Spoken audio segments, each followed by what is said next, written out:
On today's episode of the Launchpad Podcast, we are talking about Stephen Silas' tenure as the Rockets head coach, whether Chet Holmgren can fit with Rockets' current center Alperen Sengun, and a deep dive into Shaedon Sharpe. So don't go anywhere. We have a great show for y'all today.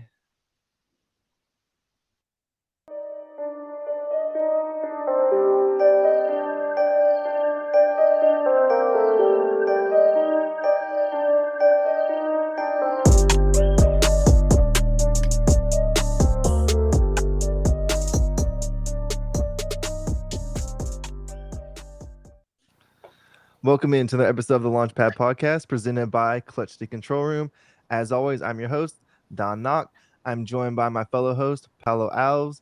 As always, you can find me on Twitter at Don Knock. You can follow the pod at Clutch City CR. If you go to the bio on that account, you can find the link tree that has Apple Podcasts, Spotify, and of course the YouTube link. Again, we're doing really well on the YouTube subscriptions, and we're getting close to 750. So if y'all have subscribed already, we want to say thank you. If y'all are thinking about subscribing, please do. And don't forget to leave a comment. We've been pretty good about replying to the comments lately, so we love seeing those. Everyone that has left a comment, thank you for that. Paolo, tell the people where they can find your stuff. Yeah, y'all can find me on Twitter at Paulo Alves NBA. That's PAULOALVES NBA. Everything I do, from podcasts like this one to the live shows on Twitter Spaces, will find itself linked on there. And today we are joined for the second time, but the first time in our new home, by founder and author on Tea and Rockets. I think I have that correctly. Yeah. From across the pond, but a little bit closer to Paolo. Yes. We have Nathan Fogg. Nathan, thanks for joining us. Tell the people where they can find all of your stuff. Anytime. So I'm at Tea and Rockets, but my Twitter handle is at Nathan Fogg 1. Perfect.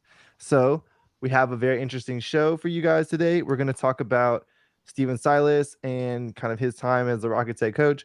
We're going to talk about Chet Holmgren a little bit, whether Chet can fit alongside Alperen Sengun, and then just like a little bit of general Chet talk. Obviously, Paulo and myself, our Paulo and myself, aren't exactly Chet chums. I don't know what the technical term for those is. Chet Shot Boys. There we go. Then we're going to talk to Nathan a little bit about his feelings on Paolo Banchero. Obviously, our Paulo and myself are a little bit in the front of the bandwagon for the Banchero bus, so that should be an interesting discussion as well. And we're going to talk about Jaden Ivey, potential fit with Kevin Porter Jr., and we're going to close the podcast out with some talk about Shaedon Sharpe, because Nathan just watched a bunch of Sharpe, so he's going to be our resident expert on him. So moving into the first segment here, Coach Stephen Silas, right? I remember back to when the safe spaces started. There was a big facet of those safe spaces that was like, Coach Silas doesn't run anything. They're just out there running around doing cardio, blah, blah, blah. And, I was one of the people that was like, they are running stuff. Like, it's not working great and it's not like generating an advantage, but they are running stuff. And I think since that time, there's been kind of like,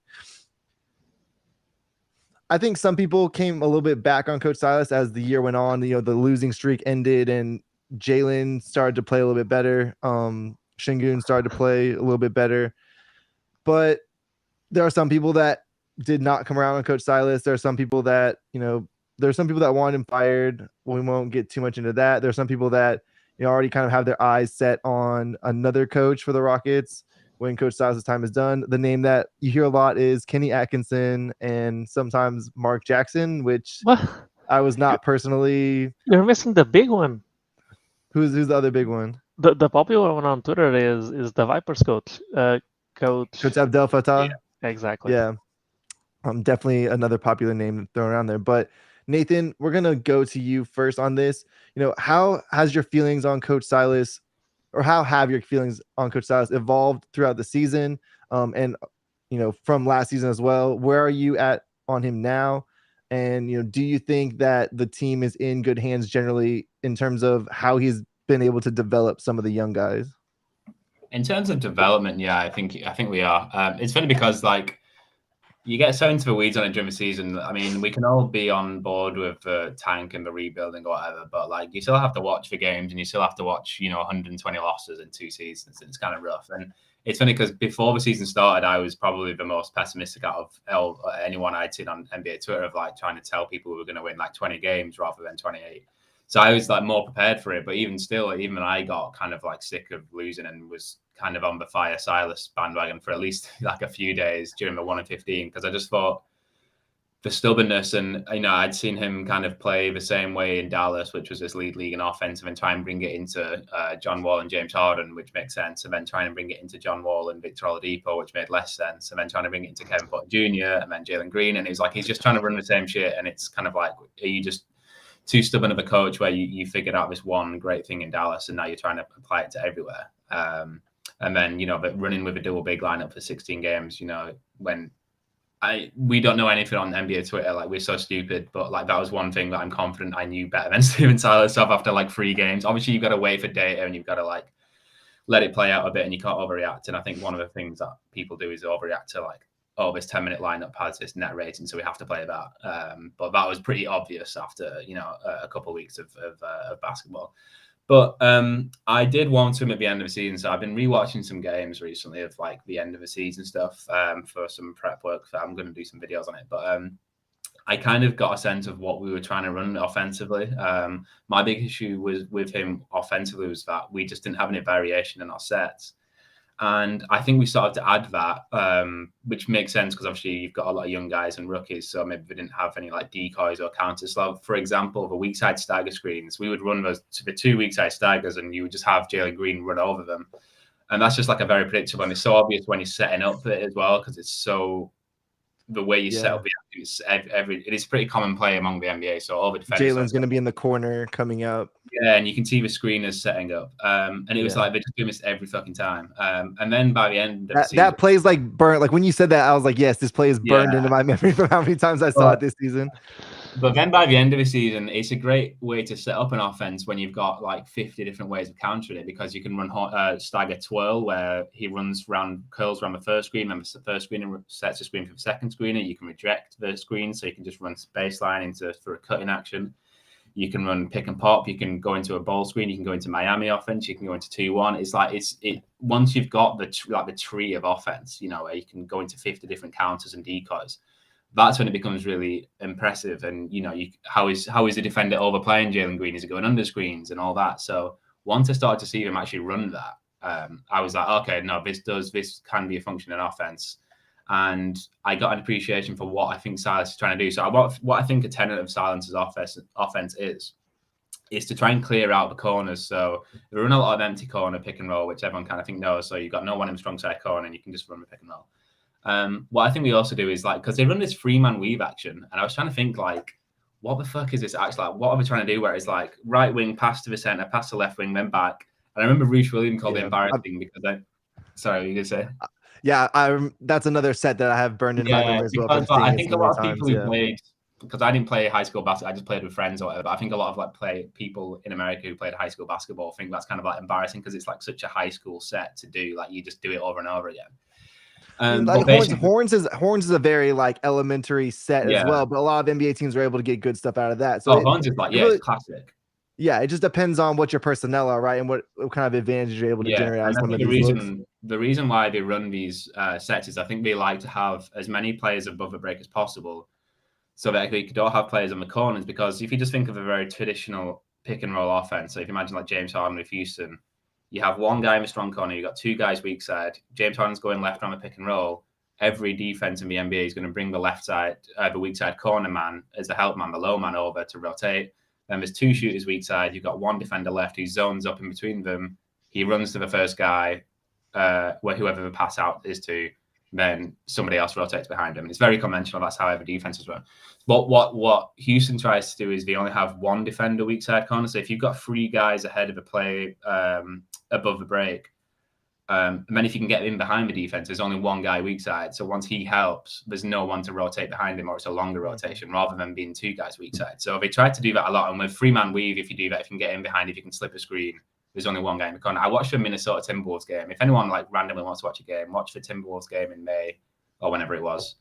Like they fucking destroyed Minnesota's defense by doing this. And Minnesota like collapses like against a really heavy like collapsing defense. That really helps because like they just the nearest man just comes in all the time. So I kind of finally understood after spending more time with it, like what they're trying to do. And like Houston's offense was a bit better towards the end of the season. Like it wasn't amazing, but I think it was like 109 or 108 offensive rating, which is still like really bad, but it was closer to sort of 20th than last, which isn't like amazing. But when you're the youngest worst team in the league, that's actually, if we were 20th next year, that'd be like a big improvement. So by the end of the year, that's what you call that, progress. Yeah, if you're like 20th in offense and 20th defense, and like with the 20th team in Miami, that'd be like huge. So we do run stuff. We run a lot of actions now, and we're starting to get it. And unfortunately, we'll probably take a step back going into the next season because we'll bring in more rookies and young players, and that's why I think it could be back to square one again. But I got the sense of what Silas is trying to do once everyone's familiar with the play. So, on that note, bringing in a new player for next year, which, we could revamp some of the offense. I think that's a good point to segue into Chet Holmgren, right? And how you would fit Chet Holmgren into what the Rockets are trying to do now, because, we've heard a lot of people talk about this. Gonzaga had a player that, maybe isn't, A to A with Alperen Sengun, but a player that can function in a somewhat similar role in Drew Timme, right? So you would think that if you bring Chet Holmgren onto the Rockets, some of those pet sets that they ran at Gonzaga, you would see those being integrated in the Rockets offense. So what do you think that the team would do if they brought in Chet in terms of trying to fit him in with Sengun? Do you think they would use some of the Gonzaga stuff? Do you think they would try to keep using some of the stuff that we saw this year? Or what do you think would play out kind of in that integration process? Well, I think it works perfectly as a floor spacer from a dunker spot, which is something that I think Houston could benefit more of consistently throughout the season, filling the dunker spot. So what they do when Sengun posts up, usually it's a guard, they'll run a rip cut. So a rip cut is you post up and then someone cuts to the dunker spot basically on the opposite block. And usually that was like Kevin Porter Jr. or whoever made the entry pass and you kind of clear out the strong side. But imagine if you have Chet in the opposite dunker spot when Sengun's posting up. That's like obviously an easy like 4 or 5 lob attempt to think of like the Josh Smith, Dwight Howard, old like 4 or 5 passes. Paolo, you're too young for that, which makes me feel good because I was always the guy who was new to Rockets and now I'm like a wily vet. And it's hard to double baseline because like Chet's baseline. So I think it works, spacing wise. The question is going to be, getting into secondary offense is the biggest issue Houston has. And what happens if the first play breaks down? And now it's like, oh, okay, so Chet set him a screen, but Sengun's kind of stood on the perimeter. And they like to have Sengun stood on the perimeter because he can ISO and he can drive really well. And he's one of the best actually ISO players in the league per tracking, just because it's the going into a handoff, reject, and then just drive on your like the center who can't keep up and hand checks and fouls him. What happens when there's 2 of those guys just chilling on the perimeter? They have to get so much better at the spacing and the positioning, which we kind of figured out towards the end of the year, but was a huge problem for them at the start of the year where they just had the wrong guys sitting in the wrong place. And I think that's going to be really, really rough with Sengun and Chet to start with. I think it'll be some growing pains. Do you think if, let's say they want to use Sengun out of like the post, mid post, or Sengun at the top of the key, do you think that they would be able to run Chet off of screens? Or do you think he's more going to be used, especially like in the early years, as like more of a stationary guy or more of, like you said, in the dunker spot? Like, do you think he has the potential to do any shooting coming off screens or running off of multiple actions? Yeah, I mean, they kind of did that for Christian Wood, but then they stopped. I liked that. Around November, they kind of ran 3-point plays for Christian Wood where he would flare off a screen, and he has the touch to do that. And then he kind of like stopped doing it. So I hope they bring back some of those sets for Sengun, for Chet if they do that. Because it would only be a couple of steps out to the perimeter. If you're running horns, which you'll run a lot, so you can have Chet run across Sengun's screen into horns and then flare out, and then it's not like these huge movements. It's you're at the high post of the elbow. So yeah, I think so, and I would like to do. And that's kind of I think you have to do that, to be honest. I think double bigs, triple bigs are coming back in vogue because of Cleveland. But if you look at how Cleveland plays, they play really traditionally. Really, Larry Markkinen is a sniper and they play him as a floor spacing forward. He could be 6'5" in that offense, basically. And they put Mobley in the corner and they run high pick and roll with Jarrett Allen. Like, it doesn't matter that they're not doing anything super fancy with the fact that they're all 7 foot.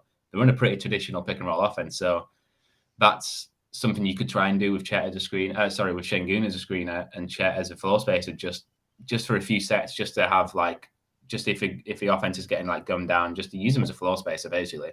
But Chet has to get better. Sengun has to get better at pick and roll because his pick and roll finishing was pretty poor at times last year.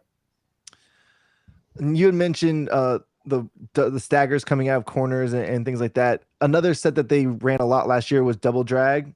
Do you think putting Chet and Sengun together in a double drag, do you think they could get any good looks out of that? Or do you think the spacing would be better off having Chet in a corner because, you know, he is a good shooter?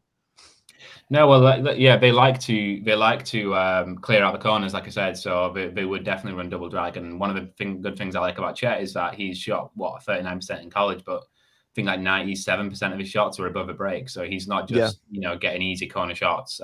He can shoot from deep and above a break. So he'd be well used to. You have Sengun roll, you have Chet pop, and it's very predictable action. You can kind of know you could do the same thing every time where the one guy rolls and one guy pops, but it's still very effective. And that's what they did in Dallas, where Powell would roll and Porzingis would pop to a 3-point line. So they'll do double drags. They'll do all sorts of double screening. I'd like to bring some elevator screen. Elevator screens are like my favorite play in college, but no one ever does that in the NBA. But the elevator screen with Chet Holmgren would be like, it's not very wide. it's kind of too skinny guy. Yeah, Sengun was probably our best screener last year. I think it would be interesting if we do draft Chet and Christian Wood is still on the roster to watch those guys as screeners. Because they're both kind of like Chet's not as I'm going to slip everything every single time as Christian Wood is, but like you said, he doesn't really have the frame to be setting we'll say Steven Adams or DeMarcus Cousins style screens where you're just really blowing the entire play up, which is not what you need for a ball handler a lot. Sometimes you want to slip, and as long as you get behind the hip and it's a quick movement. I think the problem with Christian Wood slipping is that he slips so he can post up a guard, and that's the wrong mismatch. A mismatch is when Jalen Green has a big on the perimeter, not when Christian Wood is switched onto a guard in the post because he can't score there. I have a question about the Chet stuff. So you've talked about the fit on offense, which I think is something that hasn't been addressed when people talk about Chet. But what a lot of people ask about in these group chats that we're on even on Twitter is, what about on the defensive end? Like, how can Chet and Sengun work together? I just a couple of arguments that people make is people say, oh well, so if you run Chet at the 4, then you're wasting a little bit of his rim protection, which is his best attribute. But if you run him at the 5, can he handle 5s? Then can Sengun handle being closer to the perimeter? I think how do you see that dynamic working? Do you think it will eventually develop into one or the other? Do you think there's a world where they both can work? What needs to happen for that to be a thing? Well, yeah, I'm one of those people who thinks, if it's like, oh, well, Chet can guard the perimeter. Even if he can, you're still drafting because you think he's going to be the best rim protector in the NBA. So you do want him at the rim, and you are wasting. It's like drafting Malachi Branham and saying you're not going to shoot, you're going to stand in the dunker spot. It's like he's a shooter. That's what he does. So, it'd be great if Chet can guard the perimeter. Obviously, versatility is really important, but rim protection is the best asset he has. I think defensively, I think if we draft Chet and we play him with Sengun, I think it's going to be like pretty awful for a while, to be honest. And I think like that's a definite recipe for getting a top pick again. So everyone's going to freak out and stuff. Wemby. I know Wemby. I mean, it's like Wemby. And that's not to say we shouldn't do it because I think Chet's the best player in the draft, and I think long term it could work. But like we're probably going to play like Tate at the 3 and Sengun at the 4 and Chet at the 5, and it's going to be like the worst spacing you've ever seen in your life. But defensively, worse than the Tice double big lineup. That's probably. Yeah. I mean, I'm have to mentally prepare for that starting right now in case it happens. I'm trying to tell people like we could be worse next year, even if we take a step forward eventually. I think and to be honest, I think you need to play Chet at the 4 because you want to protect his body as he's going to be putting on muscle and like eating Texas barbecue and all that. And you can play him at the 5 for 20 minutes a night, or you can play him at the 4 for 30 and have Sengun at the 5. So basically, what I would do defensively is I would just give them both run out on the perimeter because they're both going to get better. Both going to have to get better at the perimeter anyway. And the offense is just going to put whoever the weakest is in pick and roll anyway. So I would just like try and give both run out. You can't protect one or the other. Figure that out later and see over the next couple of years if either of them can get good enough at funneling into the other. And let's pray really hard that Sengun has a growth spurt and adds a couple of inches. Yeah. Another thing, something that was brought up on the space last night by someone who will probably be our next guest on Tuesday. So stay tuned for that. Was what if as you know, I'm not the biggest X's and O's guy. So he was explaining this to me, and I was like, okay, kind of makes sense.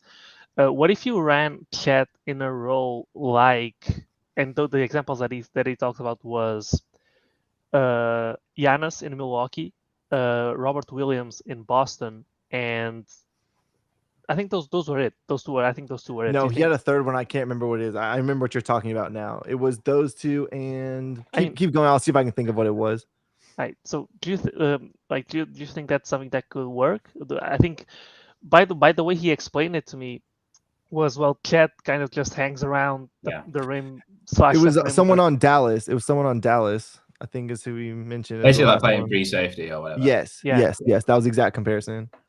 Yeah, I mean, yeah, definitely, because I mean, all the questions about who can Chet guard big fives or whatever, and he probably can't. But I think you could put Sengun on them, or maybe Garuba, hopefully one day. And then if you have Chet coming weak side, then that'll be very effective. Like if you're trying to guard Joel Embiid, my hope is that Garuba can do what PJ Tucker did one time, where for a while, where Houston would have PJ Tucker on the big man instead of Clint Capella. And then Clint Capella would help. So if you could put Garuba on like an Embiid, and if Garuba can just be strong and like hold his position and not foul, which would be a big ask, but like he has got a big body. So maybe one day, or maybe it's Torrey Houston or whoever else, or maybe it's a guy we sign. And then if you have Chet like as the weak side help man, or as a rim, as a weak side shot blocker, then suddenly you're getting doubled by like a 7'2", 9 foot standing reach, whoever. So like, yeah, as a roamer, as someone helping the rim, yeah. And he's got great blocking instincts as well. He's not like a Walker Kessler who's just trying to block everything. He's very good with his timing. And if you see him switch onto guards, like he gets beat and then recovers from behind and blocks at the exact right time. And for someone who's so, someone who is trying to block, he doesn't foul all that much. He's not elite at not fouling. And there were players like Evan Mobley last year. One of the reasons I was so high on him is like he just never fouled. Yeah, I was looking at that number yesterday. I think it was 1.8 fouls per game for Mobley, and then like 2.7 or 2.9 for and 1.8 a game when you're Evan Mobley is absolutely insane. It was ridiculous. Yeah. So Chet's not like elite at that, but he is good. It is good enough. Like he's not a foul merchant, so he can come in and help, and he's got good timing on his block. So yeah, I think that is something they should do. Yeah, use him as a roamer. All right. Are you pleased with the Chet discussion, Paolo? Yeah, the only thing I'd add is if you go back and you watch Silas at Gonzaga, and I think he plays that role for Gonzaga, right? I think that's kind of the same thing that he does. Yeah, like Drew Timme will take, a bigger man. I actually would hope that whoever drafts Chet tries to get Drew, maybe as an undrafted free agent, if you get a promise from him, just to bring him in. I would try and do that if I was Houston. It gets a bit crowded with Garuba and maybe Wood and Sengun or whoever, but like I would try and do that if whoever drafts him. Yeah, so the only thing I would add to it is we don't need Drew Timme because we have Drew Timme at home, aka Sengun. Yeah, you can play 48 minutes with Drew Timme. Yeah, that's an option. So the only thing I was gonna say is the thing about Chet playing that role is he's so long that he's also going to be able to even when helping, like even if the big makes the extra pass, he's so long that we've seen him at Gonzaga recover to the corner shooter and sometimes even block the shot because he's so long that he doesn't need to get really close to the shooter to bother his shot. Like he can get in the trajectory of the ball off the jump shot, even really far away from the play. And those are some of the plays where you're watching Chet in college and you're like, I don't see many dudes be able to do this in the NBA, and that's one of those wow plays where you're like, okay, this is why this guy is a top 3 pick at the very least.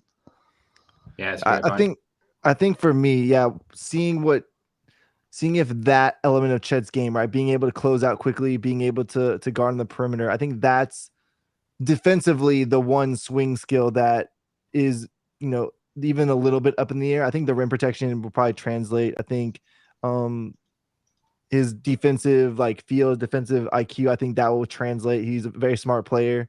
I think that's the one thing that, and obviously the frame, I think that's a long-term thing. I don't think that will, if we were to draft Chet, I don't think that's going to be something that plays out over 6 or 8 months. That's going to be a multi-year thing that we have to see bear out. But the being able to close out, being able to get to shooters out of help positions, I think that's going to be what I'm going to be watching for, whether he ends up on the Rockets or not.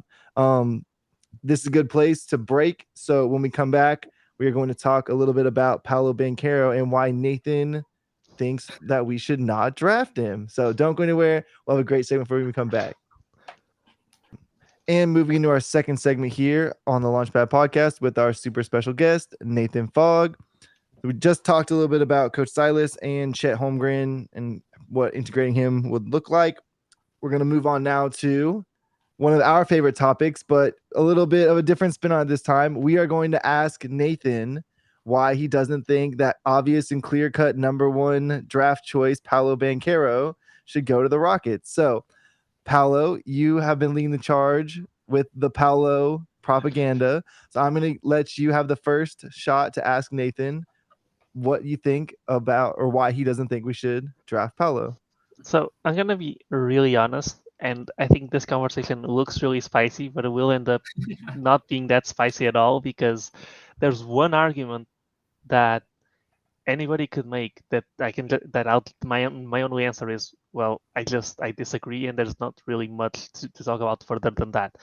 And the thing about that argument is nobody's making it, which is why I'm so pissed off on Twitter all the time. Like, everybody's giving me these arguments that don't make sense, and this really easy one that nobody's making, which is as simple as this: I don't believe Paulo can be the number one guy, or maybe even the number two guy on a championship team. And if he's not that guy, then I'd rather get an elite role player in Jabari.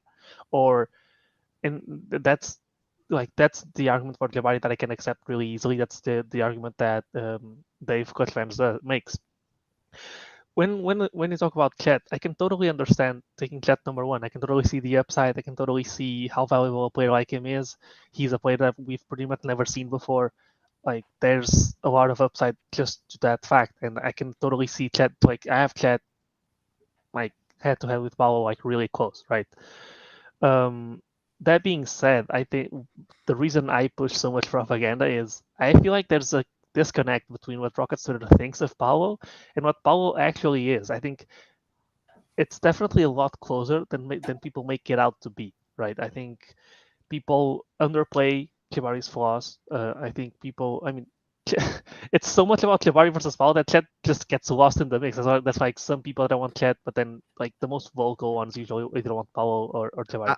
I think Clutch Fans has done a really good job, like inserting Jabari into that slot and really pushing it. And like he did the poll the other day about, who do you want if the Rockets are the number one overall pick, and it was like 50% Jabari, 25 Chet, 25 Paulo. So yep, I think the thing about Chet is he's really polarizing, right? You either think he's the best or you think he's not going to work. And a lot of that comes from his frame, right? But yeah, I think that's the reason I push back so much on Twitter. Is like people just outright discard them. People just outright say he's Julius Randle tops, and I'm like, but Julius Randle is such a different player. Like, Julius Randle is 2 inches smaller, way dumber. Which sounds really bad to say, but it's the truth. Like, Julius Randle is not a smart player, right? And Nathan, just put me out of my misery here. Just put me out of my misery. Just tell me why he's not going to be great. I never said he wasn't. Like, I like Paulo. I would be like very happy if we get him. He's just lower on my board than Chet and Jaden Ivey. I think Chet and Jaden Ivey. Yeah, I have Ivey too, man. Yep. Wow. Okay. Yeah. Wow. This could take an interesting turn here. I did my research before choosing the topics, dude. Yeah, if anyone wants to know why I have Jaden Ivey second, go to TN Rockets on YouTube, because I just did a 50-minute long scouting video on him, all with film. So it was, yeah, I'm gonna have to watch why I'm like, I look really disheveled and I've got a neck beard and I look like I'm just walking like this, because I've been working on Jaden Ivey and Shaedon Sharpe videos all week and I've not slept. Anyway, Paulo Banchero. Yeah, whenever I watched him, I was just kind of like, what is this guy very good at? What is this guy elite at? And I think, unfortunately, he didn't show what he was elite at. Because when I was watching, at the start of the season, I was expecting him to have this great shooting season. I thought he could be like 50% from a mid-range, 40% from 3-point line. I just thought this guy's got such a beautiful shot, and he's a shot maker. Obviously, he takes tough shots, so that kind of reduces his percentages a bit.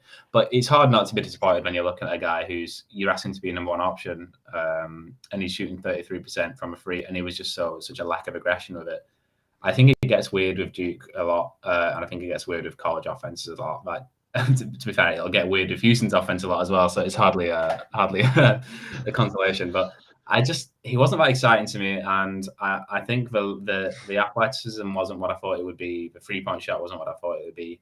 The defense, I have an issue with. I wanted to tweet this out, but I fell asleep before we could do a podcast. So I haven't given you a chance to watch it. So I was going to tweet out so I clipped every isolation play on defense, because Paulo, you did the tweet where it was Paulo Banchero he's in the 88th percentile or whatever in isolation defense. So I went to watch all the clips on Synergy, and like, he's not very good. I mean, he gets that's quite misleading. Small sample size on it. It's only about 37 possessions, but he does a pretty good job when the guard is driving into him and he's driving one way, and he can shuffle his feet, and he kind of puts his arm up over him and like deters a shot attempt, and he can shuffle his feet. But anytime it's kind of like left-right movement, he can't really flip his hips. He's very stiff in that area. And, he cheats a lot, where he'll shuffle that first step to try and, beat the guard on the drive. But like, he's so susceptible to the pull-up because of that, because he's always giving up too much space, and he takes the first step, he's too reactive. So I think his defensive numbers are misleading a lot, and I think he will struggle in space in the NBA. Is worried because the team around Jalen Green and then put Jr. and Alperen Sengun and Paolo Banchero just doesn't fit defensively. It's just not going to work. You can't have. I don't care if you have the best defender in the world as your 4 or 3 or whatever. Like, it's just not going to work. And unless some of those guys get really better, and Jalen Green can get a lot better, Sengun can get a lot better, Paolo Banchero can get a lot better. But it's like a lot of bets. You're hoping on all of them to get better. Like, you're hoping on all of them to improve quite significantly. So I'd rather have like a couple of guys that I know what they can do. And I think, the fit is just a big question mark to me. That's not to say it won't work, and it's not to say I won't be like super excited if we get him in the pick, because I think he's got a lot of talent and he clearly works very hard. And I'm not like a hater or anything. I think he could be the best player in the draft 100%. But his fit with Sengun, especially like the doubling up of the post moves and offense, Sengun likes to go in the post, Paolo likes to go in the post. I just don't really understand how it's going to work. Right. So the thing to me is, I just don't consider whatsoever what the fit is. I think I'm lower than most on Sengun, and that doesn't mean I'm low. It means I'm lower than most, right? And I don't count the fit with him whatsoever. I think you can, if you're bad next year, who cares, right? So you can play it, see how it works. If it doesn't work, you can make a decision down the line. It could even turn out that Sengun is better than Pau, and Pau is the one you trade. Then the thing on offense is, I agree with you. I think what Paulo is not what Paulo was at Duke. And there's a lot of little things that to me point that way. I think he was definitely trying to defer. I think he was definitely understanding that he wanted to be a team player, and that he was deferring, and he would go kind of like what Jalen Green did in Houston, where he wouldn't demand the ball until it was like, you actually need to demand the ball here. So he would just let the offense play itself out. And then the other thing is, he is very much an ISO player.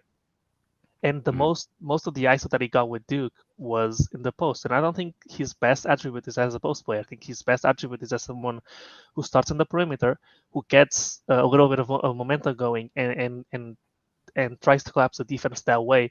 And he can like fade away back to the jump shot. He has a spin move to get to the rim. He can just bulldoze his way if his defender is weaker than him. And then he has the threat of the jump shot, which is, to me, which is weird. Why the jump shot, the percentages weren't better? Because, as you said, his jump shot is beautiful. Like, it's not Jabari, but he's very on balance. There's not any hitches. There's no like particular things that are concerning with the jump shot. And I was also expecting him to shoot better, but apparently he wasn't a great shooter in high school anyways. So that's also. The thing with me is that those are things that, at least the jump shot, those are things that you can just grind out, and that's, if your form's good, your shot going in is something that you can fix. The other thing for me with him is he takes some bad shots, and I think the the fact that he was willing to take to the first so much at Duke, to me, tells me that he is a player that's willing to listen to what the coaching staff has to tell him, to what the team needs him to do. And I don't think it's a stretch to expect him to. Yes, a lot of moves, right? I don't think it's a stretch to expect him to trim down a little bit on that and maybe be a little bit simpler on offense, but more effective. Kind of what James Harden did when he came to Houston. He took the mid-range away. Like, I'm not saying Paulo should take the mid-range away because that's a big weapon of his, but to some extent, in certain situations where he just settles for a mid-range shot, he is a tough shot maker, but there's situations where you should do that. There's situations where you shouldn't do that. You should look for a better shot. That being said, I think I've said this, and it's one of the more ridiculous arguments, but I really believe it is. He came to Duke to play the 4, and there's Wendell Moore, there's AJ Griffin, there's you're not going to play the 3 pretty much ever. You're going to play the 4 and you're going to play small ball 5 at times. And I really believe that he just bulked up to play the 4 for Duke because and if you follow Paulo has wanted to go to Duke 2-3 years ago. Like, this is not something that he picked. He had already picked way further back. And so I totally believe that if you wanted him to be more of a perimeter player, he could lean out a little bit and be a little bit more mobile. Does this mean that he's going to fix all of his defensive issues? Does this mean that he's going to he does look slow on the court? Does this mean that he will be just lighter on his feet to a huge extent? No, but I think it will look a little bit better. And I think so much of Paulo's career in the NBA will be what his NBA team makes him out to be, right? What do they think he should be as a player? Because you look at him and you see, well, there's pretty much nothing this guy actually can't do, right? There's no so with Jabari, you look at Jabari and you're like, okay, this guy can't finish and this guy can't get off the dribble. When you look at Paulo, you see that he's lazy on defense and he looks a little slow. But if you mitigate that a little bit by what I just said, I think he is a player that you can make out to be what he's like a piece of clay that you can mold out to be not any kind of player, but different types of player. And what his NBA team decides to turn him into will define so much of what it will be. And my ideal version of Paulo Banchero as a jumbo forward, as someone who can play the 3 at times, who's a leaner version of himself, without his talent and without his versatility, would ultimately be the player that I look at and I'm seeing, well, yes, this guy is probably going to be the best player in the draft. That's a lot of question marks that I just listed out, right? You've got to get the right team, and you've got to work on the fact that some of these suppositions that I'm presenting work out. The thing is, the only guy I can see having a similar upside if everything goes right is Chet, because I think with Chet and Paulo, you can project these skills that you want them to acquire, and it doesn't look irrealistic because they're not building something absolutely from the ground up. To me, that's what they have over someone like Jabari, where it's a lot harder. The things Jabari needs to learn are things that are hard to teach, and we rarely see players coming into the NBA learning them to the extent that they will be needed for them to become stars. So that's why I have Paulo and Sengun, Paulo and Chet number 1, and then I have Paulo over Chet because a little bit of the things you can't control is Chet's frame. I mean, he can bulk up, but that's one of those things that it's not easy to fix, and it's a question mark that's not entirely up to him to know how that's going to pan out. And that plus me valuing the archetype that Paulo could become a little bit more, because in my opinion, this is very much a jumbo forwards league. I mean, even guys that weren't jumbo forwards like Kawhi, like Jason Tatum, eventually need to become that to be successful and to be the best player on a team. And LeBron James is the perfect example of that. I think that's the ideal engine on a team nowadays, and I really like. And I think the tools are there, the IQ is there, the work rate's there, the willingness to change is there. And I think when you have those things, just like Jalen Green has them, I think you're likely to be successful. And then my last point after that is, I think his fit with Jalen Green is seamless. He's someone who will be more ball dominant, but then Jalen Green fits with any type of star because he's so proficient off the ball and moving without the ball. I think someone like Paulo, which might not be Paulo on the line, but it might become another different type of playmaking wing, is exactly what Jalen needs, or is the ideal partner for a prime version of Jalen Green. And that also is one of the things that sells me on him a little bit.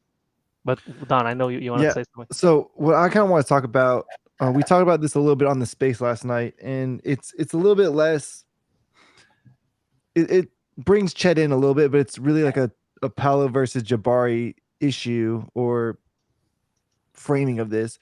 Like I was watching a bunch of Jabari film, and I watched a bunch of Paolo film kind of back to back, and I watched like a good amount of their shot attempts on the season, and I ended up making 2 videos of both of their shot creation. And what I realized making those videos and watching all that film was a lot of times Jabari is he's creating off the catch a lot or out of like a quick ISO.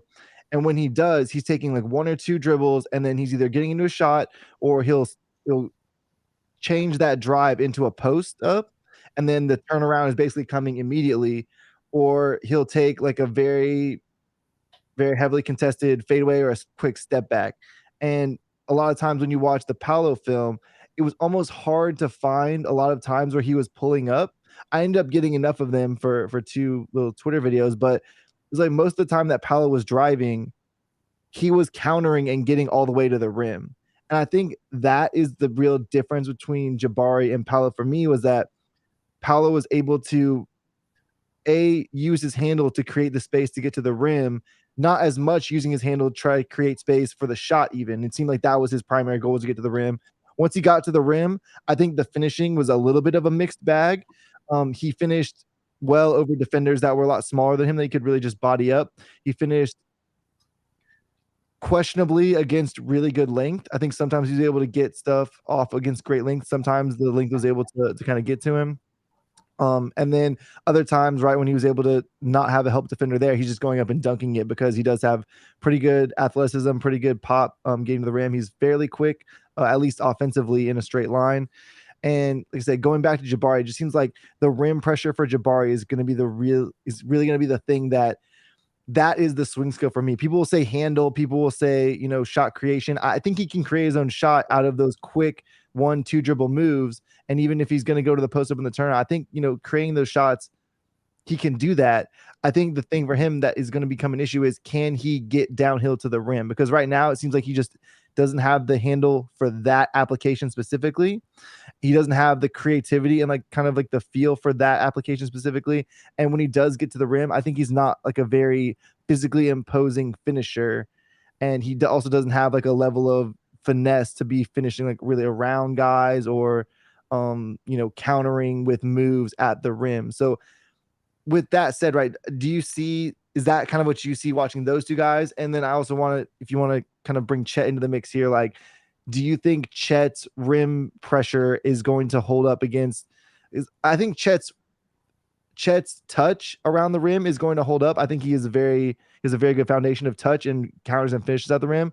How do you think Chet is going to hold up in terms of trying to finish through contact at the rim? Well, I mean, I think it'll be fine. I mean, Christian Wood can make some kind of bullshit shots in a similar way where it's just touching, he can hang in the air and he's off balance and he's getting knocked off, but he's got really long arms and he can just kind of throw it in. So yeah, it's not very pretty and it's not these great post moves and hook shots, but it just kind of it's forcing it in, where you just kind of push shot it in kind of. So I think I'm not really worried about Chet finishing through contact or anything. I think him as a pick and roll option is he could be one of the best lob threats in the league pretty immediately. Unfortunately, Houston doesn't have a single guard who can really throw lob passes consistently. But hopefully that's been a constant theme on this show. Please throw a lob to someone. Yeah, hopefully we'll work on it. I mean, it's funny because I watched all my life watching basketball, watching Houston. You watch James Harden, you just think lob passes are automatic like any other pass, and you realize, oh, actually, no, not everyone can throw them. You've been blessed with some good point guards in Houston for a while, so yeah. No, I just kind of sit in my conversation now because all this Paolo Jabari stuff, I'm pretty ambivalent towards, because I think like Ivy's fine.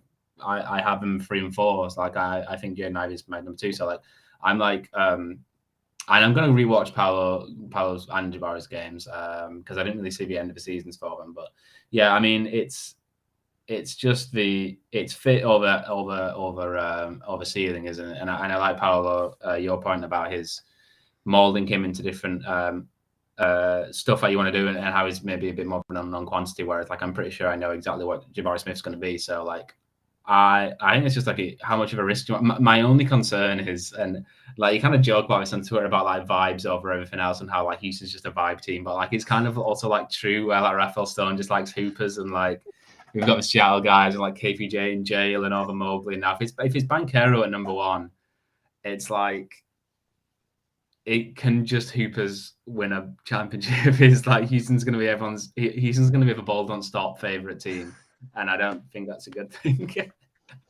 But it could be a fun thing. I mean, I think at the end of the day, eventually, when I look up at a team with Paulo and Jalen Green, and people are gonna hate me for this, but eventually, I would guess that it's probably Paulo and Jalen Green, and a good defensive 5, and a couple of guys that can defend and shoot. And I think maybe you can get like a third offensive option in there, someone kind of like a Drew Holiday who can be decent offensively, not a number 1 or number 2 guy, and then play good defense. That's kind of the team building that I expect. I love these guys, and I hope they pan out. And if they pan out, that's great, because now you've got a bunch of assets and you can get your pick of the litter. But eventually, I just don't. I don't think all of these guys are going to pan out, and I don't think we'll reach a point where we're having trouble choosing between 4 hoopers, which are even Sengun's a hooper. And then I guess you put it perfectly. I think the thing with Paulo is, and I don't know if you've ever watched his documentary before the season. Yeah, I did, yeah. He says my entire career has been the same thing. I'm so versatile that people can't put me into a box, and that's a little bit of what turns people off on me. Is I can do so much stuff and maybe not be as elite as other guys at singular attributes, that it's harder to project what I can be, right? And he's been versatile his entire career. I think coming into the NBA, that's why I bring you can mold him into kind of whatever you want. You can, I like to put it as, Jabari is my player on 2K with max shooting and max defense, and then like 25s across the board. And then you have Paulo, who's a guy with 65s across the board, and you have like these 50 points left, and you can put them wherever you want. People are gonna tell me I'm fucking 2K analyst. I don't watch basketball, whatever.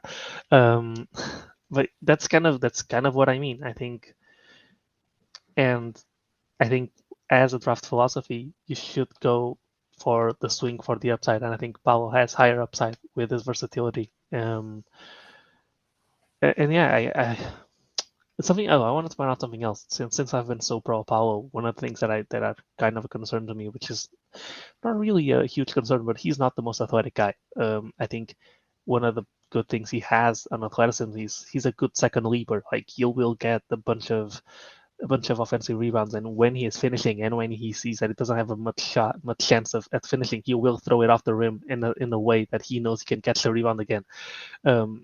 Like, this is really noticeable if you watch him game after game after game. Like, he knows, like, I'm not gonna finish the same thing. Yeah, I'm not gonna finish this, so I'm just gonna finish it and know where the ball's gonna fall, and I'm just gonna leap again. And there's like a couple of highlights like that. It also happens in the video that Clutch fans posted of Paulo being guarded by Jabari back in high school. You can tell a couple of instances where he's just throwing it up there because he knows he's gonna get it again afterwards. And that's another thing that kind of lowers his numbers, because you're throwing up a shot that's gonna. So if you made the shot originally, it would be a 1-of-1 field goal percentage. And yeah, but he's having to throw it up because he can't get separation. He can't get exactly. A shot. It's not like a saving grace, if you will. Yep. But yeah, I think we've gone on for really long on this. Yeah, I think this is a good point to take a break. We will have plenty more Paolo propaganda where that came from. Well, actually, maybe not for that much longer, because by the next time you hear from us, will be the draft lottery. So something important to keep in mind. This is, if you're a draft person, if you're a armchair analyst, a scout, any of those things, if you fancy yourself as, we're coming right down to it. Once the lottery hits, then, we'll have a decent idea where this pick's going to go and probably not necessarily who we're going to take, but what options we're probably going to have in that range. But we are going to go to break. When we come back, we're going to talk a little bit about Jaden Ivey, who, like Nathan said, he just finished a nice video about, and then we're going to talk about Shaedon Sharpe a little bit. So don't go anywhere. We will be right back. And moving to our final segment here on the Launchpad podcast with our guest, Nathan Fogg. Just finished talking a little bit about Paolo Banchero and why me and our Paulo love him so much. Now we're going to shift into what Nathan has been working on recently, and that is a 50-minute, I believe, masterclass deep dive into Jaden Ivey. So what did you find on Ivey? Why have you decided to rank him so high? I think it's a little bit against the grain. I was listening to the Vicini pod earlier today, and he's mentioned that there are a few other analysts that have Ivey in the top 3 and moving, closer to 2. But why did you put him in that slot for yourself? And why would you like a fit between him and KPJ and Jalen Green as well? Well, I just have him really high because I think like his rim pressure is going to be like elite, and his first step is going to be elite. And you watch scorers like Jalen Green and Ja Morant and Anthony Edwards recently, and you just kind of get a sense of how important that first step is. And like you can't undersell it. Like he's lightning quick, and he just gets downhill so easily. And he's got great handles, great double. He's not just like, he's fast and he can't dribble.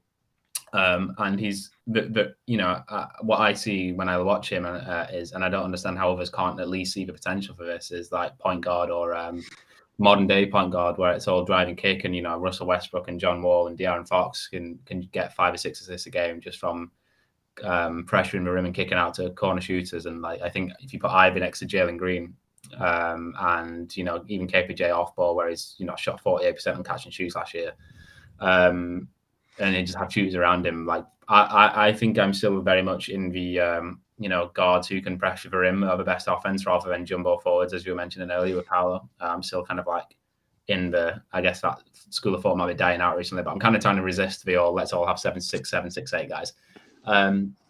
And what Ivey is actually is like he is really strong. Like he's got a really strong frame. He's like 6'4", 6'5", and 7-foot wingspan. And I think he can be a difference maker on both ends. I think he could actually be like a pretty fantastic defender. He's when he engages, he's like really good going around screens. He had a game against Illinois where he was just like fantastic on the perimeter, and he's putting so much effort chasing, and like I think he can be a two-way player who gets 20 and 8 or a game or whatever. I'm really high in assist making. I think that's what separates me from most, is that I see like you put the ball in his hands in an NBA offense with pace and space, rather than this post-centric play that Purdue did with Zach Edey and Trevion Williams. And you give him the ball and clear out. You run pistol with him, you run 2-1 actions, you run him off Iverson cuts and all that. And give him the ball, then like he's just gonna be an offense to himself, because he's like this Wall and Dervish who just gets downhill and puts so much pressure on the rim. The only thing that's missing is the in-between game, which is missing a lot. But if he adds that, then it's like game over type of thing. I think watching a lot of Ivey for me, I did watch a number of games, and a few of his playoff games, NCAA tournament games. It's just how when he's just moving around the court, he takes like 3 steps and he covers so much ground, right? But it doesn't even look like he's trying. Like when Jalen tries to get going fast, you can see him kind of like he has the quick first step, but he looks like he's trying to go fast, right? With Ivey, he just kind of like moves around the court like a boxer, right? Just taking these like very powerful steps, and he does transition from those steps like into driving very quickly. I think his first step is really good, but it's almost kind of like Jalen, where like the second step really hits and then he's just kind of out of there. And he keeps such a live dribble as well. He's got like a really low turnover rate in transition. Like you expect a 19-year-old who's trying to push the pace over time, and that's like his one calling card is in transition. And he only has like a 14% turnover rate as a ball handler. Whereas like if you look at Ja Morant in Murray State, it was 28%. And if you look at Russ and John Wall and like De'Aaron Fox, it's all higher. So like he protects the ball. He's got such a great handle. And like he'll show you the ball, and he's like gets to defending reaching in him, and he's just like gets right past you. So he's got the handle as well. He's not playing too fast for himself, which is quite rare, I think. Yeah, especially like you said, a lot of people have compared him to Westbrook, especially in the rim pressure aspect. And the hallmark of Westbrook was that, yeah, he'd have these amazing plays where his athleticism would just take over and he'd be getting downhill and at the rim. But when he'd get to the rim, he just kind of went in without a plan, I guess you would say, or he just kind of went in out of control. And a lot of people that have made the comparison to Ivy, they're saying, Ivy is like Westbrook with that some level of playing under control, right? Some level of having a game plan when he's actually getting downhill and getting to the rim. The other thing I did want to talk to you about Ivy about was the shooting started off really hot to begin the season and kind of faded as the year went on.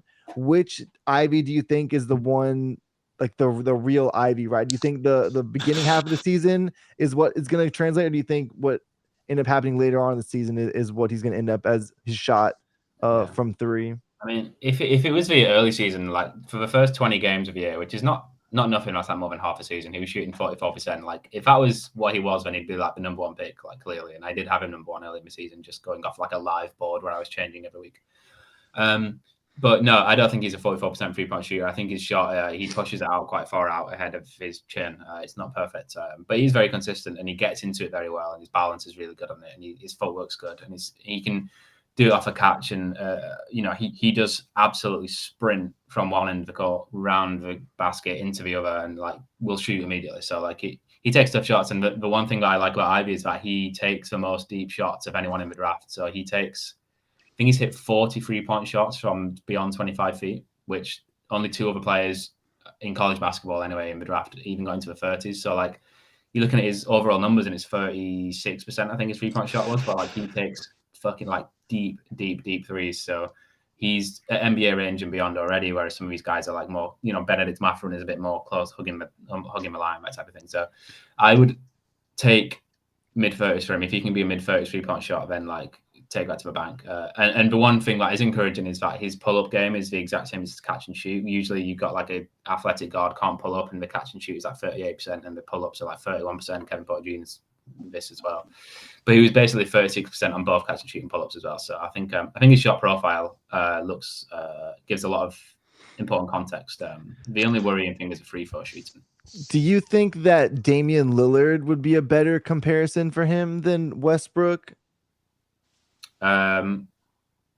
Well, I mean, if he ends up like Damian Lillard or Russell Westbrook, or even like 90% of us, like he's like the best player in draft easily. So like, no, I think in terms of taking those long, deep threes, he likes to pull up, and he's got a really good step back as well. He can create space on the perimeter, so he's not just he's not inside out in the way that Russ is exclusively, or maybe how you want Russ to be exclusively. And also like to your point of the Ivy really lacking the mid-range game. Yeah. One of the big elements of Westbrook's game early on in his career, when he still had, before the knee injuries and stuff like that, is he would just come down and like stop and pop right at the elbow. And that was like a big factor of his game. And like you said, Ivy is going to have to either develop that type of a shot or a floater or some type of mid-range game if you want to become a three-level scorer and really be like the main offensive option as like a lead guard in the modern NBA. So definitely. So my thinking with Ivy is, and the reason I have him for, and maybe even after Sharpe, is I just see so many like clear holes in his game. I don't see why he couldn't develop those, but I see, as you said, the lack of like maybe not a mid-range game, but like an in-between game. I see a guy that was really hot to start the season, and then as the season went on, for some reason, he was shooting badly enough to go all the way back down from 44 to 36. And then last year he wasn't a good shooter either, and we saw Davion Mitchell and what happened with him, who had one hot shooting season and then at the NBA level. I mean, he kind of picked it up towards the end of the season, but most of the season he wasn't that good. And I see the athletic tools, and I see a lot of what Jalen is with Ivy. Maybe a little bit less polished as a passer. Maybe Jalen's has a little bit more of an in-between game. And then what I see is you see him like he goes up and he's more in control than Russ. But I still think there's a lot of times where, and he's 19, this is normal. there's a lot of times where he does go up without a plan, and or he goes up with the plan set before he actually goes up, and he's like, okay, I'm going to kick to the corner, and if the guy is covered in the corner, then it's a turnover. And then you see in the classic meme, he tries to force the drive right in under any circumstances. Like it's really rare to see him actually drive left when the defense is giving it to him. And I see all the tools, and I just see so many like weird holes that you'd expect him. Like he's really young, and he, as I said, he could develop them. But I just see a lot of like things that he's really good at, and a lot of things that he hasn't developed whatsoever. And I guess we saw like a couple floaters as the season went along because he understood that he needed to develop that. But I guess to me, it's just like he will need to go through a transition to be a point guard as well, I think, coming into the NBA level. And the Rockets just spent an entire season doing that with KPJ.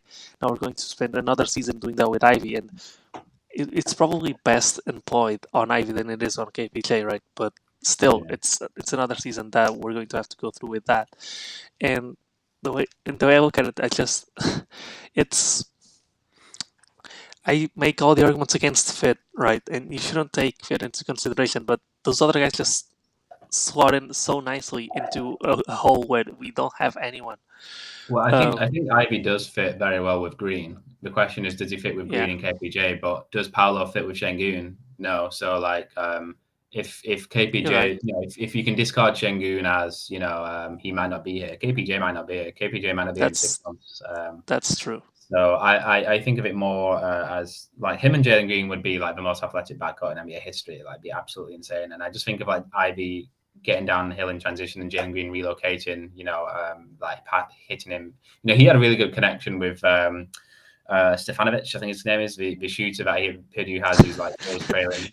You're a classic white boy shooter in college. Yeah, Sasha Stefanovic. I might be butchering his name. I kind of watch the games on mute, so like I don't really track my names all that well. Yeah. Listening to podcasts, whatever. So so like he had a really good connection with like the shooter on the team who would always find, and like Jalen could be that. I think with Ivy, I did see the reason why I am high on him is because I actually did see improvement throughout the year, like where he wasn't driving left to start, but he did start driving left and snaking the pick and roll, which is like a good adjustment when you don't trust your left hand to finish. Like a lot of guards just don't finish with their off hand. It's not rare.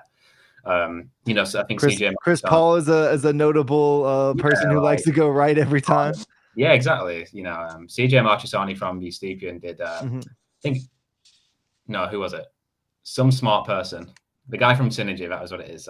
Todd Whitehead from Synergy posted in February layup data from all like the top 20 prospects or whatever, and how many times we used it offhand, and like everyone was like 90% favored hand, 10% offhand, and Ivy was no different. Like people just have favorite hands, other than like Johnny Davis. I think randomly was like 50-50, which is really impressive. So he's not different in that sense when he's transferring. As long as he can drive left, which if he can snake and then just like explode back dart to the rim or pull up that, he started to do it. Like he knows like he can't just turn down driving lanes left all the time. And when I saw him drive left, I thought the handle was good enough. I don't think he has like a bad offhand dribble. It's just like finishing and going all the way to the rim is something he has to add. But if you can just snake, and I don't see him as having all these holes that he needs to add. I just think he has one hole which he needs to add, which is the mid-range in between game. And I think he can get by for a couple of years just being a rim pressure player, and getting by with that, and while he adds it. Let me ask you a different question then, from a different standpoint. And this is usually a really bad question to ask, but I'll ask it anyways. It's just for fun. So if we draft, when you probably think, I mean, you're a smart guy, probably think this is we're going to be bad next year, pretty much no matter what. Unless something really unpredictable happens, we're probably going to be bad. Looking at the top of next year's draft, or at least the top 7, 8, I know it never holds up from high school to the actual draft, right? But I see Wembanyama, and then I see 5, 6 guards. And wouldn't it be safer to draft someone other than a guard, knowing that? I mean, let's call it 5 out of 6 times you're probably going to unless you get really lucky and you actually get Wemby, you're going to be drafting probably, or the BPA where you're drafting next year will likely be a guard as well. To be honest, Paolo, like I hadn't even thought of that for a second, and now you've just kind of broken my brain because I'm looking at the draft and you're exactly right. So like A lot of guards. See, that was in that was one when that in was one the thing. sentence, you've undone a year of my like scouting. That was the thing last year when we were talking about Jalen versus Mobley. Yeah. Then was, hey, if we take Jalen now, next year's draft looks like it's going to have a lot of front court players. So maybe that's kind of the way we can sequence drafting these guys, just with the what am I thinking of the term here? Like the dispersion, like the range of talent, like in each draft by position, right? The displacement of talent by position, right? This is a forward heavy draft. Like I said, next year is a guard heavy draft. I do think that next year we really can't be banking on the talent after next year, because we kind of want to be moving into not necessarily competing, but at least not bottoming out anymore after next year's draft. So I think taking into account next year's draft is fair play, in my opinion. But it's probably the last year that you want to do that. Especially because a lot of them are very much the archetype of uber athletic guys that will probably play a Thompson guard. Twins, Wemby, or not Wemby, sorry, Scoot. Like Scoot Henderson is like he's like fucking incredible, man. Like watching him, my Joe's on the floor watching. I was trying to scout like Daniels and Jaden Hardy, and then Scooter Henderson would come in off a bench. I was like, you're better than all these guys, like easily in your 17. Yeah. So don't discount Scooter Henderson as a possible number one pick. Just as an aside, if we can get like Scooter, Jalen, Chet, oh, fuck me, that's gonna be so good. Yeah, to be honest, you've kind of just destroyed my entire argument about Jaden Ivey, because I didn't even for a second think about next year's draft for whatever. So yeah, I mean, let's get Jabari Smith, I guess. I mean, there's no guarantee that we bottom all the way out again We're next gonna year. be bad next year. I think we guarantee a top 7 pick. But the thing is, exactly. Top 8, I guess. I don't know. Yeah, it gets funky. Exactly. When you look, at least from the thing is, usually you don't take into consideration the draft afterwards, because like top 3 picks, top 4 picks. The thing is, when you look at like top 10, you're looking very much at Wemby and a bunch of guards. So whatever you slot from 2 to like 8, you're probably going to be in a position where your best player available is going to be a guard. Like, it's that much of a difference. It's that's why it's worth bringing up, because it's crazy. Like, I don't think I've seen a draft with that much depth at one position, at least leading into it. Well, I guess I will move on if I can segue for you, but at least Shaedon Sharpe is more off ball as a possible small forward option. Yeah. That, like you said, perfect segue into Shaedon Sharpe. What have you taken away from watching Sharpe's film? I haven't been able to do a ton on Sharpe. I've watched, the probably same YouTube video scouting stuff that most people have. I think you've watched a number of his games. Yeah, I've watched all these games from AAU last summer, Nike EYBL basketball. Yeah, 12 games. Yeah, I think Sharpe is, first of all, he's like very exciting because he's like the shiny new toy that like no one's really seen much of, and it's like, well, Jabari doesn't have that higher floor. Paolo's got question marks. Look at this guy who can jump like 50 inches apparently. We'll see if that holds up in the draft combine. I think like Sharpe would fit very well because I think he's got like a fantastic 3-point shot. Like I've tweeted some videos out, you can find out on my Twitter, but like I think his 3-point shot is like insanely good. He's got such a strong frame, such a strong body when he goes up with it, and like his self-creation from the perimeter is really good because he's got like I think the best sidestep and step backs like I've ever seen. I think from like a non-NBA prospect. And like the body's like 6'6", like he was a bit weak when I saw him. Like he needs to add some strength, which probably already has done because it was a year ago or 9 months ago. But like I think like him as a small forward playing off Jalen and KPJ would be really interesting. What he has to add is like so much fundamental stuff and so much like IQ stuff. Like and it's hard for me to see it because like I've not watched AAU basketball for any of the other guys. I've not watched how did Paolo Banchero look in high school at AAU. Like did he give a shit? Did he start playing? You should. Yeah. Well, I mean, how much, like Shaedon Sharpe is like a terrible defender in AAU. Like he gambles a lot, but like I bet every star guard in AAU gambles a lot because I can't be bothered to play real defense. Like, I hope he has the tools to be a better defender where once he gets engaged, he can slide his feet pretty well.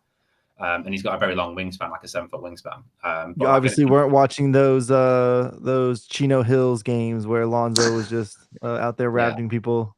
No, I kid. Go ahead. I don't watch any like high school, or I only watch college, so it's a little bit unfair to like compare him to college players who are like trying to win a championship or whatever. But obviously the big issue with Shaedon, which a lot of people pointed out, is that north-south burst in terms of like the first step. So he's got this great vertical leap, but he doesn't have like a quick first step he doesn't have an elite first step. So he struggles to get by people. And I think as I've watched and tried to really watch like every sort of handle or dribble move he has from the top of the key, I think it's more just tendency rather than he can't do it. I think he just falls in love with the outside shot. I don't think it's that he can't get by people. And I think once he does commit to driving, he can get by. He's got a good in the first step, and he has like a herky-jerky like hesitation move and acceleration, and like he's like really smart. I was just watching one clip where he was like doing in between dribbles, and he like took a little skip with his step when he's going left, transferred the ball right to left, skipped forward, transferred the ball left to right, skip forward, and then he did a skip as if he was about to transfer back, but then he just kind of did an in and out and moved to his right. So he was like disguising his dribble move and like his footwork and just completely like got past the defender. So like he's got some really advanced like dribbles, but it's, you know, he just never uses them. He's like he just gets scared at help. You know, if there's a guy with a nail, he just takes a step back, where it should be like you should be inviting help. Like if you drive and help comes, kick it out, because he's a good passer as well. Like I tweeted a clip of like 2 minutes of him passing, and it's like nothing like, wow, this guy is going to get 10 assists or anything, but like he makes good, accurate passes, and like he's so good under pressure.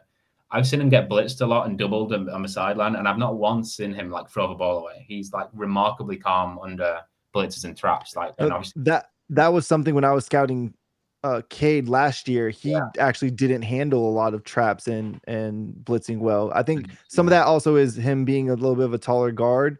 He dribbled kind of high, and that was one thing that led him getting stripped a couple of times. But yeah, it's interesting that you say that, just because that was kind of like the hallmark Cade knock on him as a ball handler. So how do you feel as a comp? And if you say yes, then you just sold 90% of Rockets Twitter on taking Shaedon Sharpe number 1. How do you feel about Jaylen Brown as a comp?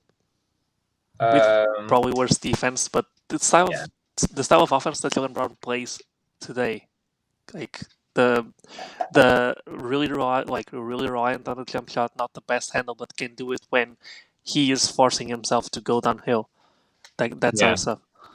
Yeah, I mean, I think Jaylen Brown works because he's got offense around him, and like they've found this Marcus Smart as a point guard and Jason Tatum and all that. And so I think if Jaylen Brown was like the second option or first option every night, he would be more questions about him. But I mean, Jaylen Brown's still a very good player. So yeah, I mean, I kind of like it offensively, because I think Shaedon can get to 20 points a game, but he will never get to 25, 30 if he doesn't get downhill and draw fouls, because he doesn't draw fouls either. Like that's how you get from 20 points to 27 points per game. So like, yeah, that sort of outside, it's a very tough shot profile. Very few players can survive off it. But Shaedon can, because he's just got like a wicked step back jumper, and it's just so pure. But no, I have high hopes for him. Like I think he can get downhill better as long as he just commits to it. Like there's no reason to. He does have a first step.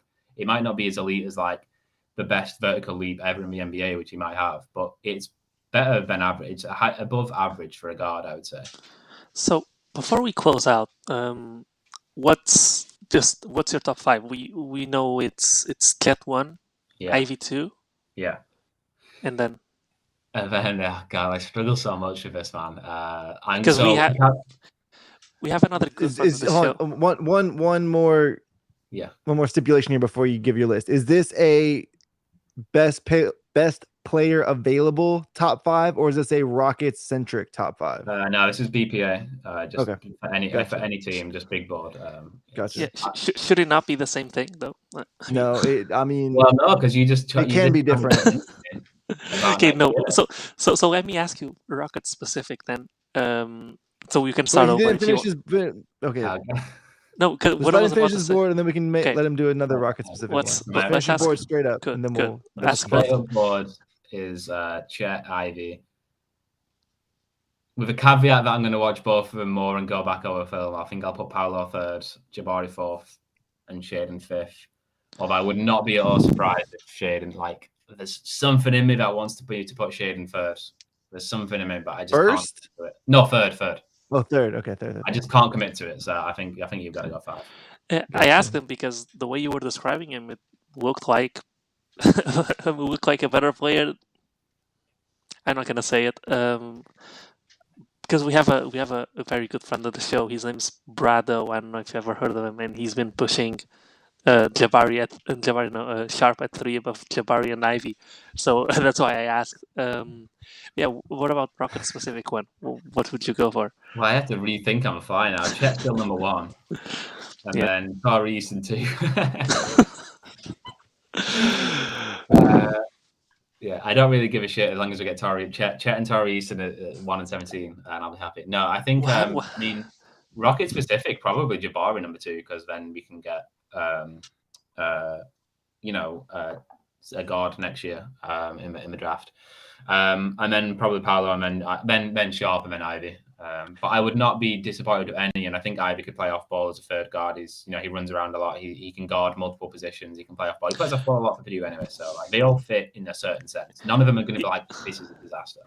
If they had, and this is a question that someone told me to ask, if they had to reach for someone outside of the consensus top 5, who would you want it to be?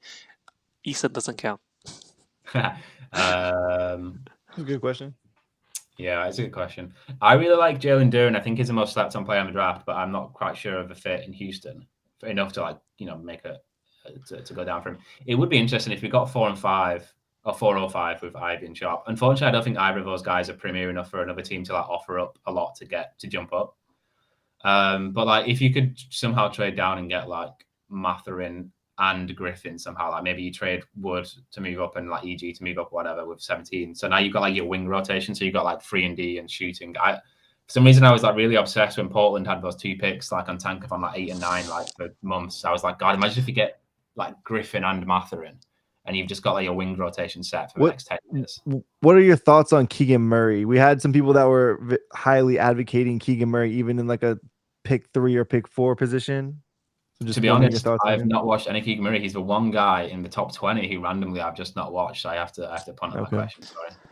Yeah, I need to watch a good amount of him as well. I'm probably focusing on the top 5 at least until after the lottery, and then I'll go down from there. You don't have to ask to watch him. I got the best comp for any prospect ever. He's Harrison Barnes. There you go. You don't need anything else. There we go. Goodbye. All right. So on Harrison Barnes, Paolo, do you have anything else to close out with? Make sure you stay tuned for the episode on Tuesday. I'm going to be recording. So we usually record on Tuesdays. Next Tuesday is the lottery, so we're going to record our live reactions to the lottery, segueing that into a pod. So I think that's pretty new concept. I think it's going to be a lot of fun. So stay tuned for that. Other than that, do you want to just do the outros? Yep. So, of course, you can find me on Twitter at Don Knock. You can follow the pod at Clutch City CR. Again, thanks to everyone that subscribed on YouTube. Thanks to everyone that watched on YouTube or left a YouTube comment. If you want the YouTube, Apple Podcast, Spotify links, go to the description of at Clutch City CR on Twitter, and they're all right there. Paolo, tell the people where they can find your stuff. Yeah, y'all can find Paolo Banchero's #1 stan on Twitter at Paulo Alves NBA. That's PAULOALVES NBA. Everything I do, from podcasts like this one to the live shows on Twitter Spaces, will find itself linked on there. And Nathan, go ahead and tell the people where they can find your stuff one more time. At Nathan Fogg on Twitter, and subscribe to Tea and Rockets, like we're doing Tea and Rockets on YouTube, because I'm doing lots of scouting reports and going to be doing a lot of playbook stuff for our young players and blueprint stuff. I'm going to do a lot of X's and O's for the next season, so check that out. Excellent. And don't forget to watch his Jaden Ivey video, because I will be watching that. And the Sharpe one coming out this weekend. I've got a Shaedon Sharpe one coming out this weekend. I will probably be watching that as well. So again, Nathan, thanks for joining us. I thought there was a lot of good stuff in this pod. So with that, we're going to close it. And until next time, be safe and go Rockets.